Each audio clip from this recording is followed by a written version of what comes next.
ኢሳይያስ ምዕራፍ 40 ቁጥር 1 ጀምሮ እንዲህ ይላል የጌታ ቃል ሲናገር፣ አጽናኑ ሕዝቤን አጽናኑ ይላል አምላካችሁ።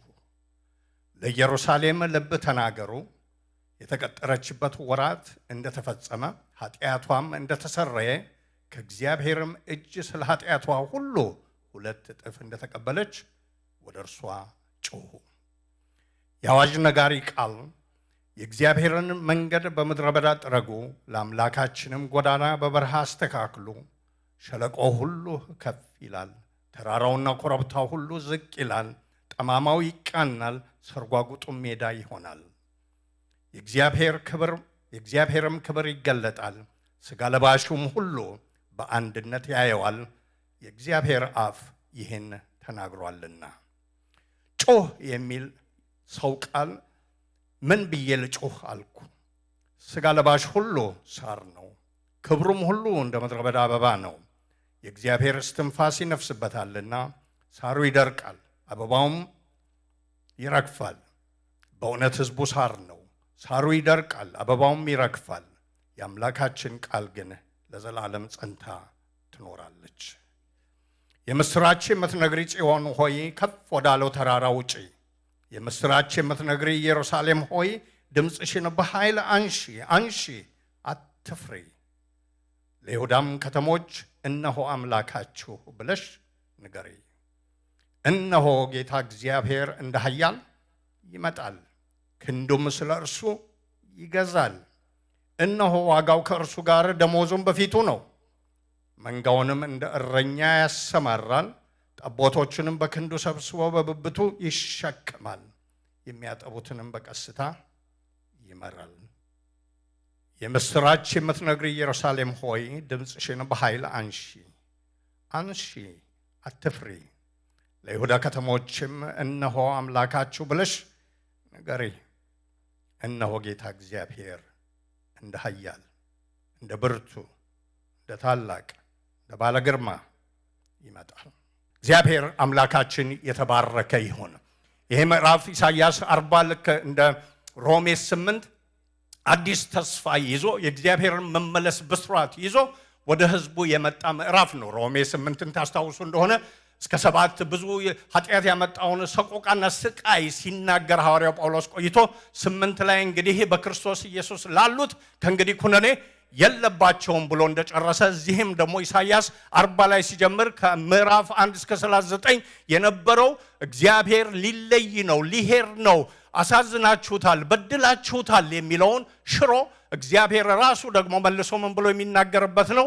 አጽናኑ ሕዝቤን አጽናኑ ይላል አምላካችሁ ብሎ የሚናገርበትና የሚጀምርበት ነው። ይህም ብቻ አይደለም፣ እንዲሁ በአፍ አይደለም የሚላቸው፣ ለልቧ ለኢየሩሳሌም ምን አድርጉ ተናገሩ ብሎ የሚናገርበት አዲስ ምዕራፍ ነው። ከዚህ የተነሳ ኢሳይያስ 40 ጀምሮ ያለው የእግዚአብሔርን ወደ ሕዝቡ መመለስ፣ በራሱ ፈቃድ መመለስ፣ በጉልበቱ መመለስን የሚያትት የሚናገር እውነታ ነው ማለት ነው። ኢሳይያስ እንደምታውቁት ረጅም ምዕራፍ ያለው መጽሐፍ ነው። 66 ምዕራፍ አለው።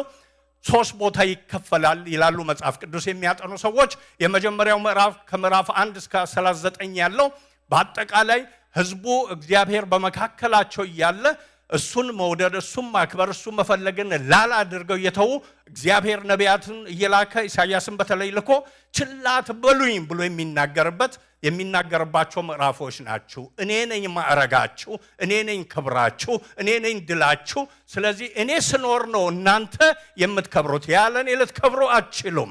ቤተ መቅደስም ቢኖር ገንዘብ ቢኖር ምንም ክብር አይኖራችሁም፣ እኔን አስቡ እያለ በአሞጽ እንደተናገረው በኢሳይያስም የመጀመሪያ ምዕራፎች ላይ 39 ላይ ይናገራል። ሕዝቡ ግን ያንን ያልሰማበት ጊዜ ነበረ። እግዚአብሔር በተደጋጋሚ ምሕረቱ ባለጠጋ የሆነው ታጋሽ የሆነው ምን ይላል?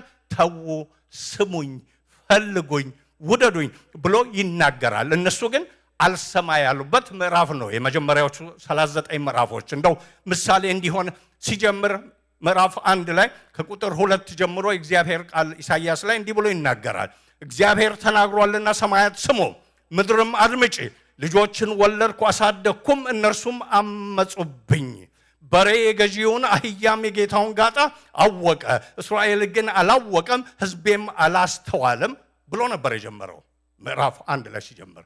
እስከ 39ኛው ምዕራፍ ስትሄዱ ደግሞ ደጋግሞ እግዚአብሔር ቢናገር መልእክት ቢሰጥ ፎር ግራንትድ ወስደው ምንም አላላቸው። የስ እንመለሳለን ይላሉ፣ በሙሉ አይመለሱም። በከንፈሩ ያመልከኛል፣ በልቡ ግን አያከብረኝም ብሎ የሚናገርበት ዘመን ነው ማለት ነው። እና የሚገርመው ነገር ለዛ መገለጫ የሆነው ምዕራፍ 39 መጨረሻውን ስታነቡ ምዕራፍ 39 ላይ መጨረሻ ላይ የዛን እውነታ ገላጭ ስቶሪ አለ ማለት ነው። ስቶሪው ሄዳችሁ አንብቡ፣ እኔ በፍጥነት አነባለሁ። 39 ላይ መጨረሻ መደምደሚያው ላይ የተጠቀሰው የንጉሥ ሕዝቅያስ ታሪክ ነው። ንጉሥ ሕዝቅያስን ታውቃላችሁ። መልካም ንጉሥ ነበረ። የእግዚአብሔር ቃል ሲናገርለት እንደ አባቱ እንደ ዳዊት በዛ መንገድ የሄደ ነው። በየቦታው የሚመለኩትን ሁሉ ያስወገደ እግዚአብሔርን የፈለገ ተብሎ የተተረከለት ነው። ጸልዮ ሰናክሬም ሲመጣ ወደ እግዚአብሔር ደብዳቤውን ይዞ የገባ ያንን የመሰለ መልካም ንጉሥ ነው። ያንን ደብዳቤ ገብቶ ለእግዚአብሔር ፉከራውን ሲያሳይ ሰናክሬምን ጸሎቱን እግዚአብሔር ሰምቶ የመለሰለት ንጉሥ ነው። ይህም ብቻ አይደለም፣ ታሞ ተኝቶ እያለ መጥቶ ኢሳይያስ ራሱ ትሞታለህና ተዘጋጅ ብሎ በተናገረው ጊዜ ወደ ግድግዳ ዞሮ አልቅሶ እግዚአብሔር ሆይ ከዚህ በፊት ያደረኩትን አስብ ብሎ ቢለምነው 15 ዓመት የተጨመረለት ንጉሥ ነው። ግን መጨረሻ ላይ እዚህ ምዕራፍ 39 ላይ እንደምታዩት አርጎና ብሎ ምዕራፉንም ነገሩንም የጨረሰው የራሱም ሕይወት ነጸብራቅ ሆነ፣ የእስራኤልም ሁኔታ ነጸብራቅ ሆነ። እኔ አነባለሁ፣ እንደዚህ ይላል። የሰራዊት ጌታ የእግዚአብሔርን ቃል ስማ ይለዋል ኢሳይያስ መጥቶ። እነሆ በቤትህ ያለው ከቁጥር 6 ጀምሮ ነው የማነበው ላወጣችሁ። በቤትህ ያለው ሁሉ አባቶችም እስከ ዛሬ ድረስ ያከማቹት ሁሉ ወደ ባቢሎን የሚፈልሱበት ወራት ይመጣል፣ ምንም አይቀርም ይላል እግዚአብሔር። ካንተም ከሚወጡት ከምትወልዳቸውም ልጆች ማርከው ይወስዳሉ፣ በባቢሎንም ንጉሥ ቤት ውስጥ ጀንደረቦች ይሆናሉ አለው። ሕዝቅያስም ኢሳይያስን የተናገርከው የእግዚአብሔር ቃል መልካም ነው አለው። ደግሞም በዘመኔ ሰላምና እውነት ይሁን አለ ማለት ነው። ልብ በሉ። እሱ እዚህ ቦታ የሚነገረው ምንድን ነው? 15 ዓመት እግዚአብሔር ከጨመረለት በኋላ የባቢሎን ሰዎች ሲመጡ ሊሰልሉ የእግዚአብሔርን ቤተ መቅደስ ያለውንም ክብር ንብረቱንም አሕዛብን አስገብቶ እግዚአብሔርንም ሳይጠይቅ ሳይፈራ ያሳየን። ካሳየ በኋላ እግዚአብሔር መልእክተኛ ልኮ ይሄን ምንድን ነው ያደረግከው ብሎ ጠይቆት ልክ አላደረክም ይሄ ይሆንብሃል ብሎ ሲናገረው ምን አለ? who cares እግዚአብሔር ያለው ቃሉ ራሱ በጣም የሚገርም ነው። ሕዝቅያስ ኢሳይያስን ምን አለው? የተናገርከው የእግዚአብሔር ቃል የፍርዱ ምንድን ነው? መልካም ነው፣ መልካም ነው። እኔም ደግሞ በዘመኔ ጨርሼ ሄዳለሁ ብሎ አለ። ያ የሕዝቅያስ ሕይወት ነጸብራቅ ብቻ ሳይሆን የእስራኤል አካሄድ ነበረ። ችላ እግዚአብሔርን አሉት። ሞገሳቸው፣ ክብራቸውን፣ አዳኛቸውን፣ ድላቸውን፣ የሁሉ ነገር መንስኤ የሆነውን ችላ አሉት። ያው ታሪኩን እንደምታውቁት እግዚአብሔር ከብዙ ዘመናት በኋላ ነቢያቶችን ሁሉ ከላከ በኋላ እነ ኤርምያስን ጨምሮ ከላከ በኋላ ቤተ መቅደስ ለሚመጡት እዛ ቆሞ ቤተ መቅደስ አትበሉ፣ ይህን እግዚአብሔር ያፈርሷል ቢል ትቀልዳለህ ብለው እምቢ አሉ። ሄዳለሁ ጌታ ቢል አንዴ አትሄድም፣ ሁለተኛ ብትሄድስ what difference will that make አይነት ሴንስ ነበር። ምን ልዩነት ያመጣል? አላመኑም ማለት ነው። መቅደሱም አይፈርስም፣ አንተም አትሄድም፣ ከኛ እንዴት ትለያለህ አሉ። ግን እንደምታውቁት እግዚአብሔር ክቡር እና ቅዱስ የሆነ አምላክ ነው። ሲወዱትና ሲፈልጉት የሚገኝ እግዚአብሔር ይገኛል ለሚፈልጉት ለሚያከብሩት። ሳይፈልጉት ደግሞ በዛ ለቀሩት ኪዳን ሰጥቷቸው እንደገናም ደግሞ በእነሱ መካከል ሆኖ ክብር ሆኗቸው ዝና ሆኗቸው በነበረ ጊዜ ላልፈለጉት ምን አደረገ? ይሄ እኮ ዝም ብሎ ቤተ መቅደስ የምትሉት ግንብ ነው። ከዚህ የበለጠ ግንብ በየቦታው አለ።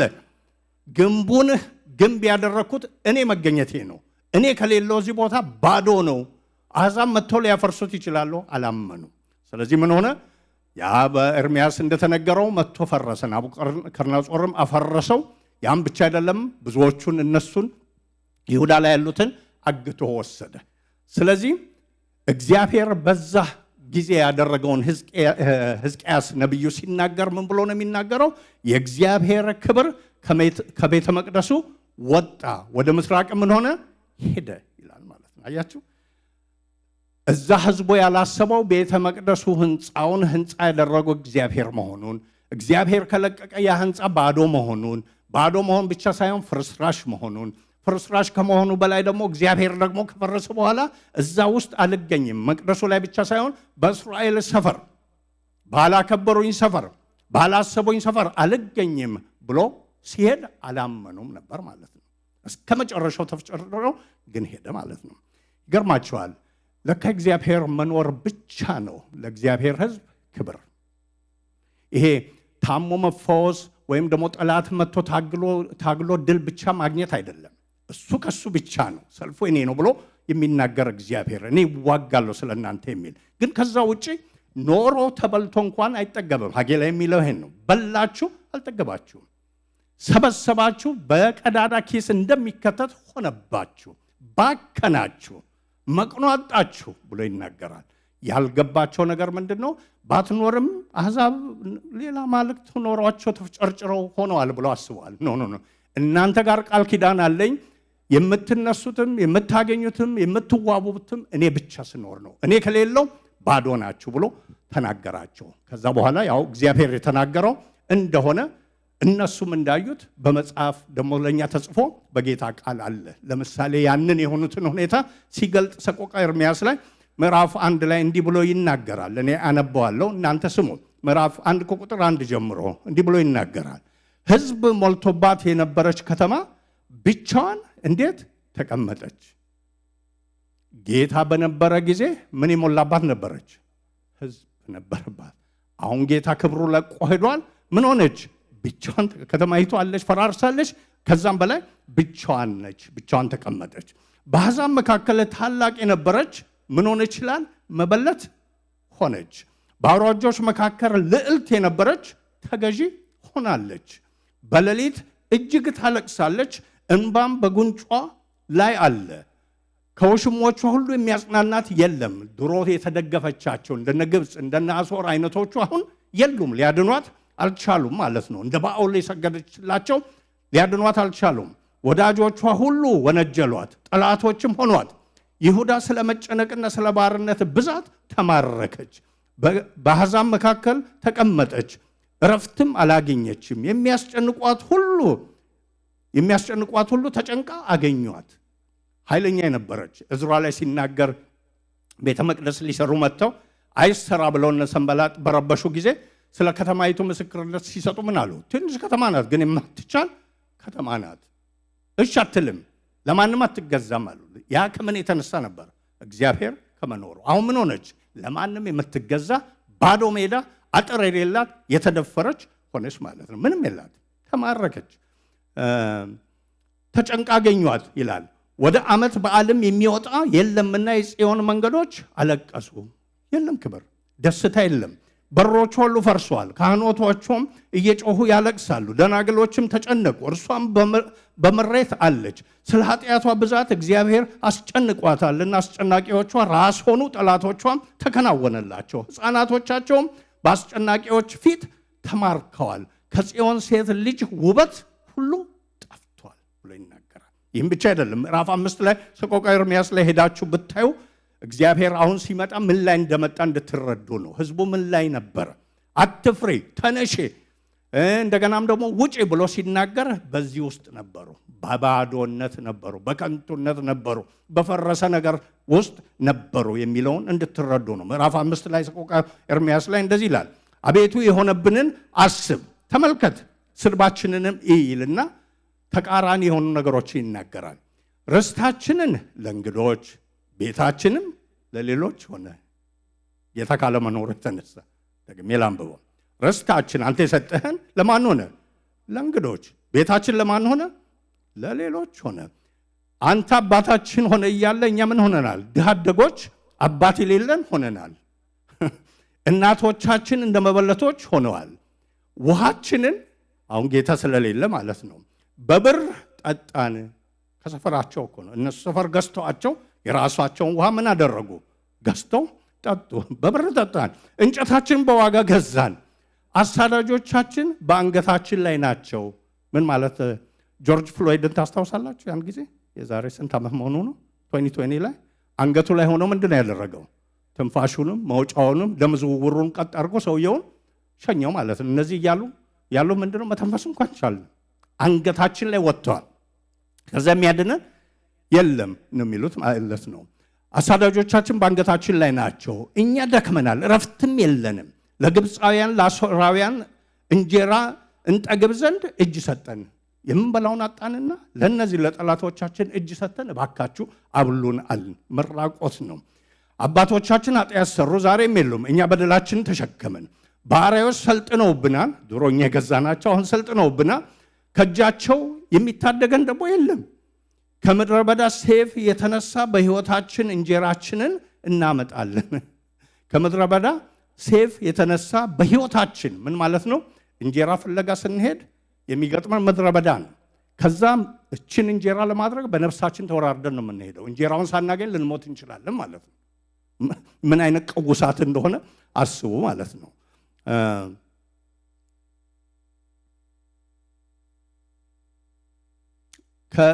ከሚያቃጥል ከረሃብ ትኩሳት የተነሳ ቁርበታችን በጣም ነው የሚገርመው። ከሚያቃጥል ከረሃብ ፀሐይ ላሉ ያለብን ረሃብ እንደምንድን ነው የሚሉት? እንደሚያቃጥል ትኩሳት የተነሳ ቁርበታችን ምን ሆነ ይላል? እንደ ምድጃ ጠቆረ። ጽዮን ይሄ ድምፅ ሲመጣ የነበረችበት ሁኔታ ይሄ ነው ማለት ነው። እንደ ምድጃ የጠቆረ ማንነት። ጽዮን ሴቶችን በይሁዳም ከተሞች ደናግልን አጎሰቆሉ። አለቆች በእጃቸው ተሰቀሉ። የሽማግሌዎች ፊት አልታፈረም። ጎልማሶች ወፍጮን ተሸከሙ፣ ልጆችም ከእንጨት በታች ተሰናከሉ። ሽማግሌዎች ከአደባባይ፣ ጎልማሶች ከበገናቸው ተሻሩ። የልባችን ደስታ ቀርቷል፣ ዘፈናችን ወደ ለቅሶ ተለውጧል። አክሊል ከራሳችን ወድቋል። ስለዚህ ልባችን ታሟል። ስለዚህ ነገር አይናችን ፈዟል ብሎ ይናገራሉ። ይህም ብቻ አይደለም፣ እነዚህ በይሁዳ ያሉት ናቸው። በምርኮ ያሉት ደግሞ እንዲህ ብለው ተናገሩ። ይሄ ቃል ሲመጣ የነበሩበት ሁኔታ ይሄ ነው ማለት ነው። በባቢሎን ወንዞች አጠገብ በዛ ተቀምጠን ጽዮንን ባሰብናት ጊዜ አለቀስን። በአካያ ዛፎች ላይ መስንቋችንን ሰቀልን። የማረኩን በዚያ የዝማሬን ቃል ፈለጉብን፣ የወሰዱንም የጽዮንን ዝማሬ ዘምሩልን አሉን። የእግዚአብሔርን ዝማሬ በባዕድ ምድር እንዴት እንዘምራለን? ይሄ ነው እንግዲህ ኢየሩሳሌም የነበረችበት። እንደ ነገሩ እና እንደ ሁኔታው እግዚአብሔርን እንደሸኙበት፣ አትሄድም ብለው እንዳላገጡበት ሰው ቢሆን ኖሮ እግዚአብሔር በዛው መቅረት ነበረበት። that's it ብሎ ግን በምሕረቱ ባለጠጋ የሆነው እግዚአብሔር ጊዜና ሁኔታን ቆጥሮ ቃል ኪዳኑን አክብሮ እነሱ ሳይፈልጉት እሱ ፈልጎ መልእክተኞችን ላከ። ምን ብሎ ላከ? አጽናኑ፣ ሕዝቤን አጽናኑ። ኢየሱስ ጌታ ነው። ደግሞ የሚናገረው ለሰውም አልነበረም። በእርሱ ዙሪያ ላሉት ሰራዊት እየላከ ነው የሚናገረው። ይበቃል ብሎ ምር ያለው ብሎ አስብ ያለው ብሎ ወደ ህዝቡ ሊመለስ ወደደ ማለት ነው። ጌታ የተባረከ ይሁን። እግዚአብሔር አምላካችን የቃል ኪዳን አምላክ ነው። በገባው ቃል ኪዳን ሰው ቢደክም የማይደክም፣ ሰው ቢሰለች የማይሰለች፣ ሰው ቢተው የማይተው፣ ለቃል ኪዳኑ ሁሌ ጽኑ ሆኖ የሚቆም ነው። ርስቴ ብሎ ለጠራው ህዝቡ እሱን ከሚያስበው በላይ፣ ህዝቡ ለራሱ ከሚያስበው በላይ ሆኖ የሚገኝ ነው። ርስቱን ለማላገጫ አሳልፎ የማይሰጥ። ስለዚህ ራሱ ጊዜው ሲደርስ ማንም ሳይሄድ፣ ማንም ሳይጠይቅ፣ ማንም ሳያስብ እግዚአብሔር መለስ ብሎ ምን አለ? ላከ ሰራዊትም ማለት ነው። ምን ብሎ? በቃ ብሎ፣ አጽናኑ ብሎ፣ ልቧን ደግፉ ብሎ ተናገረ ማለት ነው። ቅድም ያነበብነው ቃል ላይ ለጽዮን የሚናገረው ይሄን ነው። እንግዲህ ጽዮን ኢየሩሳሌም ማለት በዚህ ውስጥ ያለፈ የጌታ ህዝብ ነው። በዚህ መከራ ያለ የጌታ ህዝብ ነው ማለት ነው። ያ መከራ ስለበዛ ይሄ ቃል ሲመጣ ቆይቶ ሲመጣ አንዳንድ ጊዜ የቆየ ነገር ተመልሶ ሲመጣ እውነት አይመስልም አይደል? ቢመጣ ጌታ በደጅ ሆኖ እንኳን ቢቀርብ ምንድን ነው ብለን ማሰብ የምንፈልገው? ይሁንና ከሆነ በኋላ ነው የማምነው፣ ከሆነ በኋላ ነው ይዤ የምወጣው ብለን እናስባለን። ጽዮንም በዛ አይነት ሁኔታ ላይ የነበረች ይመስላል። ኢየሩሳሌም በዛ አይነት ሁኔታ ላይ የነበረች ይመስላል። ስለዚህ እግዚአብሔር ሲናገር ቅድም ያነበብኩት ላይ ቁጥር 9 ጀምሮ የምስራች የምትነግሪ ብሎ ይጀምራል። እግዚአብሔር አምላካችን የተባረከ ይሁን። ልብ ብላችሁ አስቡ። ለጎበጠ፣ ላዘነ፣ ለሳተ፣ ለተቸገረ፣ ቅድም እንዳሉት ፊቱ ለጠቆረ አሁን ምስራች አንቺው ነሽ የምትናገሪው ብሎ ነው ጌታ የሚናገረው። ገብቷችሁ? ሌላ ሰው አይደለም የሚመጣልሽ ምስራች፣ አንቺው ትናገሪያለሽ። ምን ስለሆነ? እግዚአብሔር አምላክሽ እየመጣ ስለሆነ። ልዩ ነገር ነው በጣም። ሌሎች ነገሮች በስሌትና በአንዳንድ ነገሮች ተተምነው ይነገራሉ። የተነገሩት ነገር ደግሞ ምድር ላይ ያሉ ባለስልጣናት፣ ነገስታት የተናገሩት ሊሆኑም ይችላሉ፣ ላይሆኑም ይችላሉ።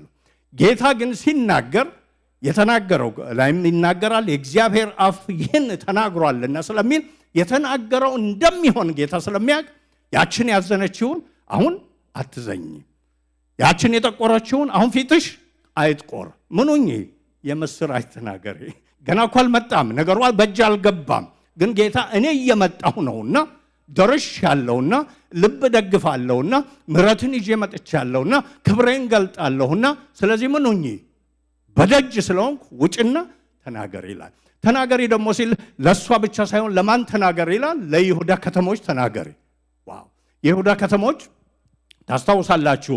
ኤርምያስ አንድ ጊዜ ልክ ባቢሎናውያን መጥተው ሊወስዱ ሲሉ ከተማይቱን ሁሉ ከበው ሲያስጨንቁ እግዚአብሔር እንዲህ ብሎ ወደ ኤርምያስ መጣ። ቦታ ግዛ፣ የእርሻ ቦታ አለው አይደለም? ያንንም ውል ተፈራረም። ውሉንም ተፈራረምና ምን አድርግ? ወስደ የሆነ ቦታ ቀበር አለው። ሁሉም ከፈጸመ በኋላ ከመቅበሩ በፊት እሺ ብሎ ከፈጸመ በኋላ ውሉንም ከተፈራረመ በኋላ ጸሎት ጸለየ። ጸልዮ ምን አለ? አንተ ታላቅ ነው ሁሉን ታውቃለህ ብሎ እግዚአብሔር ማንን ሁሉ ከገለጠ በኋላ ምን አለ? ግን ከተማዋ ፈርሳ የአፈር ድልድል ሆና እያለች አንተ ደግሞ ውል ተፈራረም የእርሻ ቦታ ትለኛለህ፣ እባክህ እግዚአብሔር ሆይ እንዴት ይሆናል ብሎ ጠየቀው። ይህ እንዴት ይሆናል አለው። እግዚአብሔር ሲመልስ ምን አለው? እግዚአብሔር ምንድነው? የሥጋ ለባሽ ሁሉ አምላክ ነው። ኢየሱስ ጌታ ነው። በዚህ በፈረሱ በይሁዳ ከተሞች ውስጥ እንደገና ምን ይሆናል? እርሻ ይታረሳል። መታረስ ብቻ አይደለም፣ ውል ሰው ደግሞ በሰላም ኖሮ ይፈራረማል። ይሄ ቃሌ ነው አለ ማለት ነው። ልክ ባለው መሰረት ኢሳይያስ ላይ ምን ይላል? አሁን ያ ጊዜ ደርሷል። ስለደረሰ ሌላ አዋጅ የሚነግር አይደለም የሚመጣው። አንቺው የጎበጥሽው፣ ያዘንሽው፣ የሳትሽው፣ ፊትሽ የተቆረው አሁን ሰዓቱ ነው አለ ማለት ነው። ምን ብለሽ ነው የምትናገሪ? ሌላ ምንም አትናገሪ፣ እንዲህ ብለሽ ተናገሪ። እነሆ አምላካችሁ ብለሽ። ኢየሱስ ጌታ ነው። ምን ማለት ነው እነሆ የሚለው ቃል? ያው በእንግሊዝኛው ትራንስሌሽን ይረዳናል። ቢሆልድ የሚለው ነው ማለት ነው። ምን ማለት ነው? ሉክ your God is here ማለት ነው። right there ማለት ነው። ገብቷችኋል? ከፊት አለ፣ መጥቷል፣ ይሁት እንደሚል ማለት ነው። ሰው የምትጠብቁ ቢሆን ደጅ ደጅ እያያችሁ ሩቅ የሚመጣ ሰው ብታዩ ያው መጣ እንደሚባለው ለሰዎቹ ሂጂና፣ ለይሁዳ ከተሞች ሂጂና፣ ለጠቆሩት ሂጂና፣ ለጎበጡት ሂጂና ምን ትያለሽ? አምላካችሁ እግዚአብሔር ያውና መጣት ያለሽ። ክብር ለጌታ ይሁን። አሁን ግን ሲመጣ ደግሞ እንደ ድሮ አይደለም፣ በቁጣም አይደለም፣ በበቀልም አይደለም። አሁን ሲመጣ ምን ብሏል? በምህረት መጥቷል። ኢየሱስ ጌታ ነው። በማለፍ መጥቷል፣ በመቻል መጥቷል። ይህም ብቻ አይደለም። አሁን ሲመጣ በምን መጥቷል ይላል? በኃይል መጥቷል ይላል። እግዚአብሔር አምላካችን የተባረከ ይሁን። እነሆ ጌታ እግዚአብሔር እንደ ኃያል ይመጣል ብለሽ ተናገር ይላል። ክብር እና ምስጋና ለአምላካችን ይሁን። ኢየሩሳሌም ይሄ የተነገራት ነገር፣ ይሄ ቃል ብቻ አሁን የመጣው ብቻ መምጣቱን የሚያበስረው ብቻ ሲነገር በሕዝቡ ላይ ይህ ነገር በሚታወጅበት ጊዜ ልዩነትን እንዲፈጥር፣ ልቡን እንዲደግፍ፣ ወደ ጌታ እንዲያቀና፣ እግዚአብሔርንም እንዲፈልግ እንዲያደርግ እግዚአብሔር ወዷልና። ስለዚህ ምዕራፉ ላይ በሙሉ በተከታታይ እንደምናየው እግዚአብሔር በመረጃ ላይ መረጃዎችን እየሰጠ አሁን መጥቻለሁ ይላል። ተከታታይ ምዕራፎችን ብታነቡ ምን ይላል? እሰራለሁ፣ የሚከለክልስ ማን ነው? ሁሉን ነገር ደግሞ ምን አደርጋለሁ? አዲስ አደርጋለሁ፣ የድሮውን ሁሉ እርሱት። ምንም ሆኗል። እግዚአብሔር እንደምን መጥቷል? እንደ ኃያል ሆኖ መጥቷል። ኢየሱስ ጌታ ነው። ክብር እና ምስጋና ለአምላካችን ለእግዚአብሔር ይሁን። እግዚአብሔር እንደዚህ ነው በሕዝቡ መካከል የሚገለጠው። ነገሮች ሊቆዩ፣ ነገሮች ሊያዙ፣ ነገሮች ሊከብዱ ይችላሉ። የጌታ ቃል ሲናገር ምን ይላል? የእግዚአብሔር ቃል ምን ይላል? ጊዜ አለው። በሸለቆ መክረም ጊዜ አለ። ወደ ተራራ መውጣት ጊዜ አለ። የትግልህ ጊዜ አለ። የደስታ ጊዜ ደግሞ አለ። እነዚህ ሁሉ ግን የሚሆኑት ከጌታ ጋር ሲኮን ነው ማለት ነው። ሸለቆ ራሱ ከዚህ በፊት የምድረ በዳው ሕይወት ብለን እንደተማርነው እዚህ ቦታ ጌታ ሲኖር ምድረ በዳ የተባለው ራሱ ምን ይሆናል? ይጣፍጣል። ወደ ልምላሜ ሳይወጣ በፊት ማለት ነው። ሕይወትን ሕይወት የሚያደርገው ምን ስለሆነ? እሱ ብቻ ስለሆነ ማለት ነው። አሁን ግን ጌታ ምንድን ነው የሚለው? ከላይ እያነበብን እንደመጣ ነው። ምድረ በዳ ነው ይላል፣ በረሃም ነው ይላል። ሲቆጥር ወደ የሚቀጥለው ስላይድ ሄዱልኝ። በረሃ ነው ይላል፣ እንደገና ምድረ በዳ ነው ብሎ ይቆጥራል ማለት ነው። እዛ ይቆጥርና ላይ ቅድም ያነበብነው ላይ ከፊት ለፊት እንደምታዩት ሰርጓጉጥ ነው ይላል፣ ኮረብታ ነው ይላል፣ ጠማማ ነው ይላል ማለት ነው። ሕይወታቸውን ነው የሚገልጠው ማለት ነው። ቅድም በሰቆቃ ኤርምያስ ያነበብነው አንዱ የጌታ ነገር ደስ የሚያሰኘው ነገር ሰው በጭንቅ እያለ እኛ ብዙ ጊዜ አትጨነቅ ነው የምንለው አይደል? ጌታ እንደዛ አይልም። ጭንቀት ነው፣ በግልጥ ነው የሚነግረው ማለት ነው። ሰርጓጎጥ ውስጥ ነው ያሉት አይደለም? ሰርጓጎጥ ውስጥ ነኝ አትበይ አላለም ጽዮንን። ያስ ሰርጓጎጥ ውስጥ ነሽ። በረሃ ውስጥ ነኝ አትበይ አላለም። በረሃ ውስጥ ነሽ። ምድረ በዳ ውስጥ ነኝ አትበል አይልም። ምድረ በዳ ውስጥ ነህ ብሎ ይናገራል። ተራራ ከፊቴ አለ አትበል አይልም። ተራራ ከፊት ካለ ተራራ ከፊት አለ ይላል። ሸለቆ ውስጥ ብንሆን ደግሞ ሸለቆ ውስጥ ነኝ አትበል አይልም። ሸለቆ ውስጥ ነህ ይላል ራሱም ብሎ ማለት ነው። ግን ምን ይላል? እግዚአብሔር በኃይሉ እየመጣ ስለሆነ እነዚህ ነገሮች በቅጽበት ይለወጣሉ። ኢየሱስ ጌታ ነው። እርሱ መጥቷልና፣ እርሱ ተነስቷልና፣ እርሱ ምሯልና፣ እሱ አስቧልና ይለወጣሉ ብሎ ይናገራል ማለት ነው። ምድረ በዳው ምን ይሆናል? ምድረ በዳው በረሃው ይስተካከላል። አሁን እሱ መጥቷልና ይላል። እንደገናም ደግሞ የተያዘው ከዚሁ ባነብ ይሻለኛል፣ ከሩቅ አይኔ እምቢ እያለ ነው። ሸለቆ ምን ይሆናል ይላል?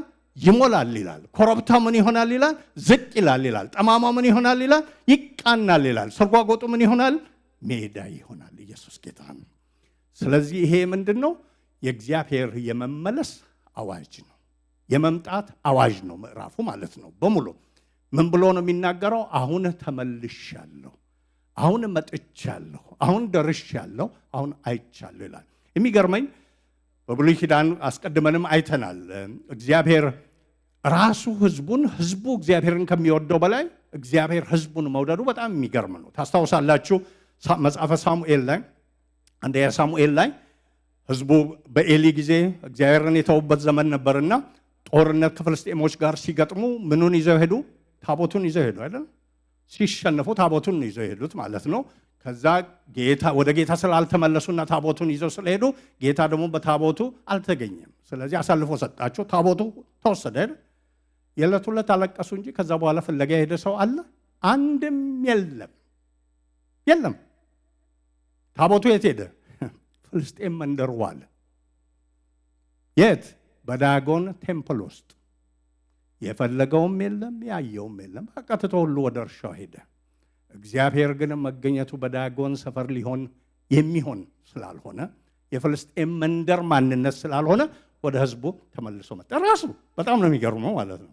በዛ አሸንፎ ታሪኩን ታውቃላችሁ። ዳጎን ፊት ለፊት ሆኖ እየሰገደ እየወደቀ መልሶ ቢያነሱት ደግሞ እጁ እየተሰበረ መጨረሻ እየሰገደ ሲያስጨንቃቸው ምን አሉ? አይ ይሄን አንችለውምና በስጦታ ጭምር አድርገን በምንድነው መንኮራኩር አድርገን ሾመን እንመልሰው። ጌታችን እንደዚህ ነው። ያዩ ምን ይላሉ? እነሆ አምላክሽ መጣ ብለው ይናገራሉ ማለት ነው። ወደ ህዝቡ ተመልሶ መጣ ማለት ነው። እዚህም እያለ ያለው እግዚአብሔር ምንድነው? አሁን ወደ ቀንን ቆጥሬ ሁኔታን አስቤ የተቀበለችውን ዕዳ ሁሉ አክብሬ አሁን ወደ ህዝቤ ለመመለስ ቆርጫለሁ። ስለዚህ ይሄን የመመለስ አዋጅ ንገሩልኝ ነው የሚለው ማለት ነው። ጌታ የተባረከ ይሁን። ስለዚህ እግዚአብሔር ወደ ህዝቡ በክብር የመመለስ አዋጅ ነው። ሲመለስ ቅድም እንዳልኩት እንደምንድን ነው የሚመለሰው? እንደ ኃያል እንደ ገዢ ነው የሚመለሰው። እዛው ቁጥር ላይ በሚቀጥለው ሳምንት ሰፋ አድርገን የምናየው ነውና እንዲህ ይላል፣ እነሆ ጌታ እግዚአብሔር እንደ ኃያል ይመጣል ይልና ክንዱም ስለ እርሱ ምን ያደርጋል? ይገዛል፣ ያሸንፋል ማለት ነው። እግዚአብሔር ፈቅዶና ወዶ በኃይል ሲመጣ በፊቱ የሚቆም አንዳች ነገር የለም። የከረመ ይሁን የቦካ ይሁን የሻገተ ይሁን ያጎበጠ ይሁን እሱ በኃይል በመግዛት ብቻ ይምጣ እንጂ አንዳች ነገር በፊቱ አይቆም። አንዳች ነገር ለዚህ ነው እግዚአብሔር ቁጥር 26 ላይ ምን ይላል? በኃይሉ ብዛትና በችሎታው ብርታት አንድ እንኳን ምን አይለውም አይታጣውም። አረጋለሁ ካለ የሚያግደው የለም። ይሁን ብሎ ከተናገረ የሚይዘው የለም። ያለ መከልከል በሰማይ ይሁን በምድር የሚሰራ እሱ ብቻ ነው። ከልካይ የሌለው ማለት ነው። ሃይ የሚል የሌለው ለምን አደረክ ብሎ ማንም የማይጠይቀው እንደ ልቡ ሐሳብ ፈቃዱን የሚሰራ እርሱ ነው። ምን ስለሆነ? በኃይል ብርቱ ስለሆነ ኢየሱስ ጌታ ነው። እንደ ኃያል ሆኖ ወደ ሕዝቡ ይመጣል። ያኔ እንደመጣው በመልእክተኞች ደረጃ ብቻ አልመጣም። ያኔ እንደመጣው በምክር ብቻ አልመጣም። አሁን ስመጣ በምንድን ነው የምመጣው? በብርታት መጣለሁ፣ በኃይል መጣለሁ። በኃይል ደግሞ ስመጣ ባለፈው እነዚህ የሆኑት ነገሮች ያስጨነቁት ነገሮች በሙሉ ተገልብጠው ምን ይሆናሉ? መልካም ነገር ይሆናሉ። ስለዚህ ነገር ሁሉ ምን ይሆናል? ይቀየራል። ያለ መከልከል ይቀየራል። ያለ መወሰን ይቀየራል። ምን ሆኗልና? ጌታ በክንዱ ብርታት መጥቷልና። ኢየሱስ ጌታ ነው። ጠዋት አምልኮ ስንጀምር አስሮ ያነበበልን ከኤክሶደስ ከዘጸአት ከግብፅ ከወጡ በኋላ የዘመሩትን ዝማሬ ነው። በክብር ከፍ ከፍ ብሏልና እግዚአብሔርን አመስግኑት እያሉ የዘመሩበት ማንን አይተው ነው?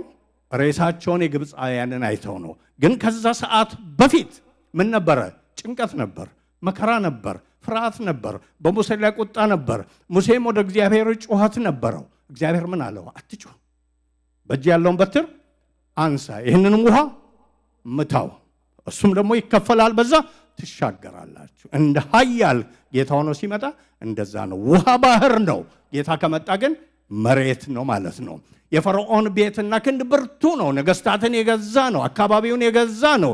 ጌታ መለስ ሲል ግን የተላከውን ሸሽቶ የነበረውን ከሚዲያም የመጣውን እሱን ጠርቶ እባክህ ለእኔ ሁሉ ጸልይልኝ እንዲል ያደርጋል። በኃይል ጌታ ሲመጣ እንደዚህ ነው። ኢየሱስ ጌታ ነው። ስለዚህ እንደዚህ ለተድቁስቁስ ስላሉት እግዚአብሔር እያለ ያለው ምንድን ነው? አሁን ጊዜው ደረሰ። ሰዓቱ አሁን ነው። ናው ኢዝ ዘ ታይም። ጌታ ይመስገን። ምን የሚያደርግበት ምዕራፍ የሚቀየርበት ክብሩን የሚገልጥበት። አያችሁ ብዙ ጊዜ እዚህ ስንጸልይ ምን እንላለን? እግዚአብሔር ሆይ መገኘት ልዩነትን ያመጣልና መገኘት ይብዛ እንላለን ማለት። እዚህ ቦታ እያለ ያለው ምንድን ነው? አሁን እገኛለሁ። ስገኝ ደግሞ እንዳለፈው ሳምንት አሁን እንዳያችሁት አይደለም፣ በሚቀይር ምዕራፍ በሚለውጥ መንገድ ነው ይላል ማለት ነው። ለዚህ አይነት ጊዜ እግዚአብሔር ሕዝቡን ደግሞ ያስባል። ለዚህ አይነት ጊዜ እግዚአብሔር ደግሞ ለሕዝቡ ተስፋ ይሰጣል። ተስፋ ብቻ ሳይሆን ከመገኘቱ ሙላት የሚመጣን ይህን እውነታን ያበስራል ማለት ነው። ይህ ተስፋ አንዳንድ ጊዜ ሰዎች ሲያነቡ ይሄ ለእስራኤል የተሰጠ ነው፣ በብሉይ ኪዳን ነው ይላሉ። ከዚህ በፊት ብዙ በዚህ ዝርዝር ነግሬያችሁ አላቅምና ለአንዴና ለመጨረሻ ነገር ልንገራችሁ ማለት ነው። ብሉይ ኪዳን ልክ እንደ አዲስ ኪዳን የእግዚአብሔር ሙሉ ቃል ነው። ስናነባው ሕይወት ያለው ሕይወትን የሚሰራ ነው። መረጃዎችን ልስጣችሁ። ጌታችን ኢየሱስ ክርስቶስ ምድር ላይ የነበረ ጊዜ አዲስ ኪዳን መጻሕፍት ነበሩ። የጻፈው አለ አዲስ ኪዳን ውስጥ የለም። የሚያነበው ጌታችን የቱን ነበር? ብሉይ ኪዳን ከዘፍጥረት እስከ ሚልክያስ የሚያነበው ማለት ነው። ያም ብቻ አይደለም። የመጀመሪያዎቹ ሐዋርያት የተጻፈ መጽሐፍ ነበራቸው? አዲስ ኪዳን ተሰጥቷቸዋል? አልነበራቸውም። የሚያጠኑት ምን ነበር?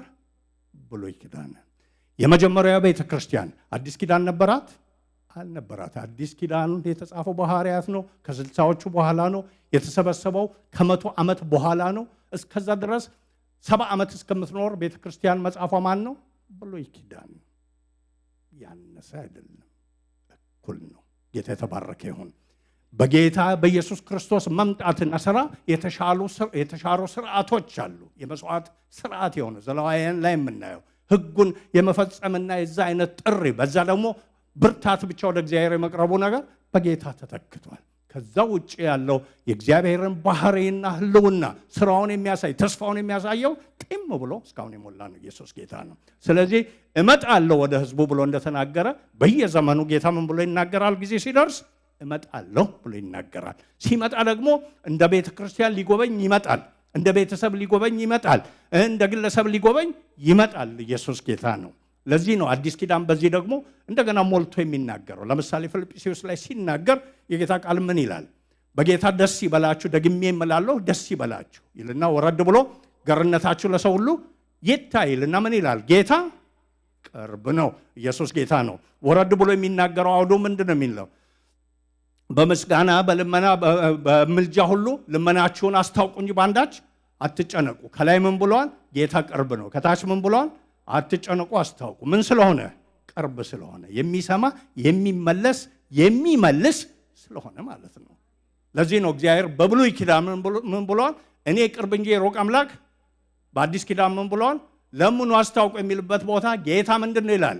ቅርብ ነው። የሚሰማ የሚመልስ የሚጠጋጋ ሲጠጋጋ ደግሞ ልዩነትን የሚያመጣ ማለት ነው። ስለዚህ እዚህ የተናገረው ደግሞ ታስታውሳላችሁ ኢሳይያስ 53 ላይ ስለማን ይናገራል? የሰማነውን ነገር ማን አምኗል ብሎ ስለማን ነው የሚናገረው? ስለ ጌታ። የዚህ ቅድም ያልኳችሁ ከ40 ጀምሮ ያልኩት ክፍል አንዱ ነው። ጌታ ስለተመለሰ ወደ ህዝቡ ስለመጣ የአሁኑን ነገር ያድሳል የሚመጣውንም ነገር ያደርጋል ብሎ በኢሳይያስ የተናገረበት ነው። አሁን ጽዮን ትወጪያለሽ፣ ኢየሩሳሌም ትነሻለሽ፣ ለይሁዳ ከተሞች ትናገሪያለሽ። ይህም ብቻ አይደለም፣ እናንተ ጋር የሚሰራው ብቻ ሳይሆን እንደገናም ደግሞ የኔን ባሪያ እልካለሁ፣ ብትሰሙ የማታምኑትን ነገር የሚሰራ ደም ግባት የሌለውን እልካለሁ ብሎ የተናገረበት ነው። ቃሉ ዛሬ ሙሉ ነው። ስለዚህ ልክ በዚህ ደረጃ ጴጥሮስ ላይ ሲናገር ምን ይላል? እግዚአብሔር እናንተን በመልካም በሚጎበኝበት ጊዜ ክፉ እንደምታደርጉ የሚያወሩት ያፍሩ ዘንድ በሰዎች መካከል ኑሯችሁ ምን ይሁን? በጎ ይሁን፣ መልካም ይሁን ብሎ ይናገራል። ምን በሚያደርግበት ጊዜ? እግዚአብሔር እናንተን በመልካም በሚጎበኝበት ጊዜ ይጎበኛል። ይህ ምን ማለት ነው? ተመልሶ አሁን ጴጥሮስ ላይ የሚናገረው ደብዳቤውን ሲጽፍ ለማን የጻፍኩት ነው የሚለው? በኤስያ በቢታንያ በየቦታው ለተበታተኑ ለስደተኞች ብሎ ነው የሚናገረው። አሁን ተሰዳችኋል፣ እምነታችሁ ተፈትኗል፣ ችግር አለ፣ ጥያቄ አለ፣ መከራ አለ። በዛ ውስጥ ግን ጽኑ፣ እግዚአብሔርን አስቡ፣ በእሱ ተስፋ አድርጉ፣ እሱም ብቻ ታዘዙ፣ ለዛ ብላችሁ ተገዙ። ምን ይሆናልና እግዚአብሔር እናንተን በመልካም የሚያስብበት ጊዜ አለ። ጌታ የተባረከ ይሁን። ስለዚህ ይሄ ሙሉ ቃል ለእኛም ነው ማለት ነው። ምን የሚለው? ጌታ ተመልሶ ወደ ህዝቡ ሁሌ ይመጣል፣ ጊዜን ቆጥሮ ይመጣል፣ ሁኔታን መዝኖ ይመጣል፣ ሊሰራ ይመጣል፣ ታሪክን ሊለውጥ ይመጣል፣ ምዕራፍ ሊለውጥ ይመጣል። ኢየሱስ ጌታ ነው። ይህ ባህሪው ነው ማለት ነው። እዛ እንደተጠቀሰው በዘመናት ሁሉ የሚለውን እየተናገርኩ ነው። ከዛ ጋር ልክ ሲመጣ ደግሞ ይሄ የሰዓት ስሌት የግራቪቲ ነገር ምድር ላይ ያሉ ህጎች የትኞቹም አይዙትም። በጣም የሚገርም ነገር መጣው ካለና ከመጣ የትኛውም ነገር አይዘውም። እስቲ አስቡ፣ ከብሉይ ኪዳን ታሪኮች ከወይኒ ቤት እስከ ሹመት ለመድረስ ስንት ጊዜ ፈጀበት ዮሴፍ? ጌታ በደረሰ ጊዜ በመጣ ጊዜ ተምዘግዝጎ እንደሚሳይል ነው ሄደው ከዛ ውስጥ ማለት ነው። አያችሁ፣ ወደ ታች የመውረጃው ጊዜ ብዙ ነበር፣ ብዙ ትግል፣ ብዙ መከራ፣ ብዙ ጥያቄ። ልክ ይሁዳ እንዳለፈችው ጽዮን እንደነበረችበት የመጥቆሩ ጊዜ ብዙ ነበር። ጌታ ግን ጊዜውን ቆጥሮ አሁን መጥቻለሁ ባለው ጊዜ ወይኒ ቤት የነበረው ሰውዬ ተፈልጎ ትሬኒንግ እንኳን ተሰጠ። ቆይ ልምምድ ይደረግ፣ ሰልፍ ውጣ፣ ይሄን አስብ፣ ያ ይሰራል ተባለ አልተባለ። ተምዘግዝጎ ከዛ ካለበት ተጠርቶ ጠቅላይ ሚኒስትር። ኢየሱስ ጌታ ነው። ሲገለጥ እንደዛ ነው ጌታ የሚያደርገው ነገር። ያዥ ከልካይ የለውም ማለት ነው። ያዥ ከልካይ የለውም። እሰራለሁ የሚከለክልስ የለም የሚለው ለዚህ ነው ማለት ነው። ሲሾም ያንን ዳዊትን ትንሽ የነበረውን አምጥቶ ትልቁ እንደ አሕዛቦች እንድንሆን ይሾምልን የተባለው ሳኦል እየሸሸ ሲውል የተረሳውን 7 ልጆች መጥተው ሳሙኤል አይቶ እነዚህ ሁሉ የሉም ብሎ እግዚአብሔር የለም እንደ ሌላ ሲባል አባትየው ሁሉ ረስቶት አንድ አለ ብሎ ያመጣው ምን ሆነ? ያ የተናቀው ማለት ነው። ኢየሱስ ጌታ ነው።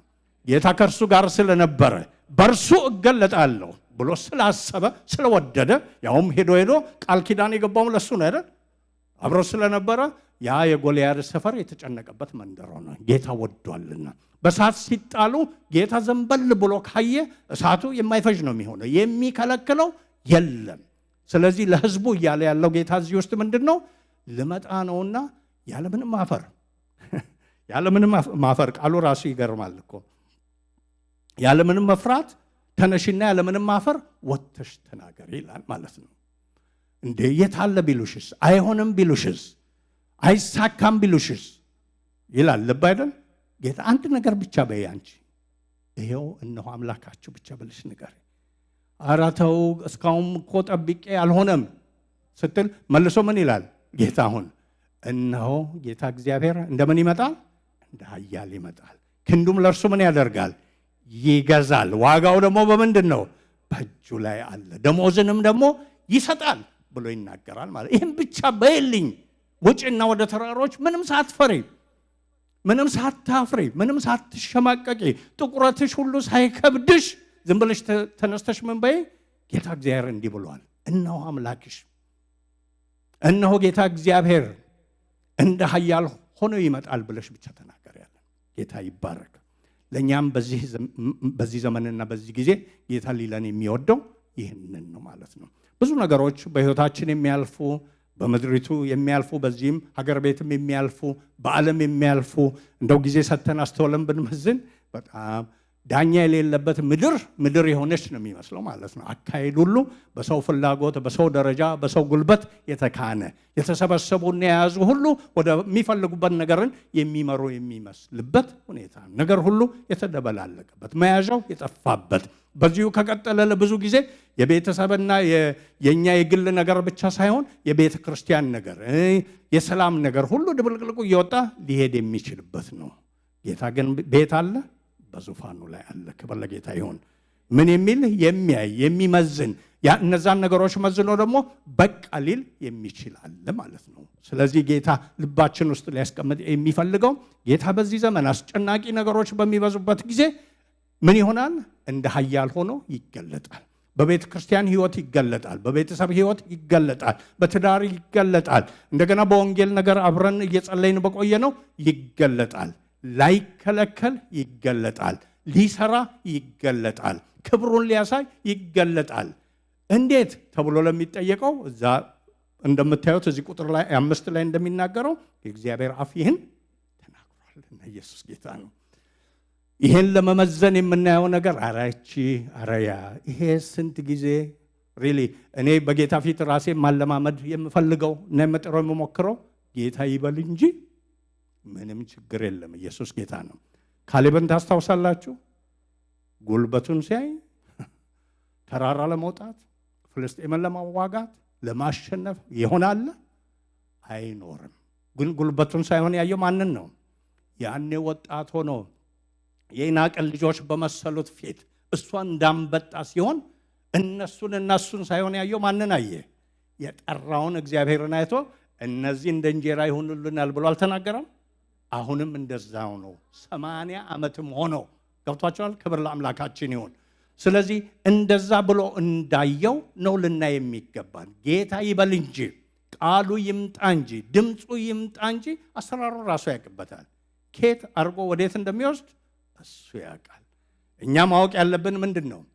በእኛ መካከል አለ ወይ? በክብር ትገለጣለ ወይ? እጅ ይሰራል ወይ?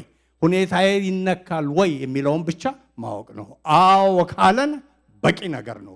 ሌላው ምርምር ለእኛ የተሰጠ አይደለም። ልክ ይህን ቀይሮ ግን ጌታ ሲመጣ በዘመናት ሁሉ የሆኑትን ሰዎችን አድሶ አሳልፎ አሻግሮ ስር እንዲሰዱ አድርጎ አይተናል ጌታ። እኛንም ደግሞ እዚህ ያደረሰን በዚህ አይነት መንገድ ነው። በሚቀጥሉት ሳምንታት ጌታ ቢፈቅድ ከዚህ እንቀጥልና እናያለን። አንድ የመጨረሻ የምናገረው ነገር እንዲህ የመምጣቱና የመመለሱን ነገር ስናስብ ይህን እውነታ በጌታ ማንነት ላይ እንትከለው። ቅድም እንዳልኳችሁ ማለት ነው። በሱ ማንነት ላይ ይገርማችኋል። እንደዛ ቅድም ያነበብኩት ጋር ጠቆርን፣ ወደቅን፣ ጠፋን፣ ተረሳን የሚሉት ሁሌ ካሉ በኋላ ምን ያደርጋሉ? እሱን ያስባሉ ማለት ነው። ክብር ለጌታ ይሁን። ዮናስን ታስባላችሁ አይደል? በአሳ ነባሪው ውስጥ ሆኜ እግዚአብሔር ምን አደረግኩት? አሰብኩት። እግዚአብሔርን አሰብኩት። ኢየሱስ ጌታ ነው ማለት ነው። ምን ብሎ ነው ያሰበው? በአሳ ነባሪ ውስጥ ሆኖ እግዚአብሔርን በዚህ ውስጥ ሆኜ ብጠራው፣ ብለምነው፣ ብጮህ እሱ ከሰማይ ሆኖ ይሰማኛል። ምን ማለት ነው? በሌላ አነጋገር ዛሬ እንዳየነው ወደ እኔ ተመልሶ ይመጣል፣ ያድነኛል። አያችሁ፣ እስትንፋስ ካለ ድረስ ጌታ በዙፋኑ ካለ ድረስ ተስፋ ሁሌ አለ ማለት ነው። ገብቷችኋል? ስለዚህ በዛ ውስጥ ሆኜ ምን አደረኩት? እግዚአብሔርን አሰብኩት ይላል። ሌላ ቦታ ሚክያስ ላይ ሲናገር እንዲህ ይላል። እሱን አነባለሁ። ሚክያስ ላይ እንዲህ ብሎ የእግዚአብሔር ቃል ይናገራል። በደልን ይቅር የሚል የርስቱንም ቅሬታ አመጽ የሚያሳልፍ እንዳንተ ያለ አምላክ ማን ነው? ልብ በሉ። በደልን ይቅር የሚል አሁን ይቅር ብሏቸው ነው አይደል የሚመጣው? ያውም ይላል እኮ እዚሁም ላይ ራሱ ይናገራል። እንዲህ ይላል ቁጥር 2 ላይ የተቀጠርሽበት ወራት እንደተፈጸመ ኃጢአቷም እንደተሰረየ ከእግዚአብሔርም እጅ ስለ ኃጢአቷ 2 እጥፍ እንደተቀበለች ወደ እርሷ በቃ አለፈ። በደልን ይቅር የምትል የሚለው እሱን ነው ማለት ነው። ምህረትን ይወዳልና ይልና ምን ይላል? ቁጣውን ለዘላለም አይጠብቅም። ዋው! ተመልሶ ምን ያደርጋል? ይምረናል፣ ክፋታችንንም ይጠቀጥቃል፣ በእግሮቹ ይረጋግጣል ማለት ነው በአዲሱ መደበኛ ትርጉም። ኃጢአታችንንም በባህሩ ጥልቅ ምን ያደርገዋል? ይጥለዋል። ከቀድሞ ዘመን ጀምረህ ለአባቶቻችን የማልከውን እውነት ለያዕቆብ ምህረትንም ለአብርሃም ምን ይሆናል? ታደርጋለህ ብሎ ይናገራል።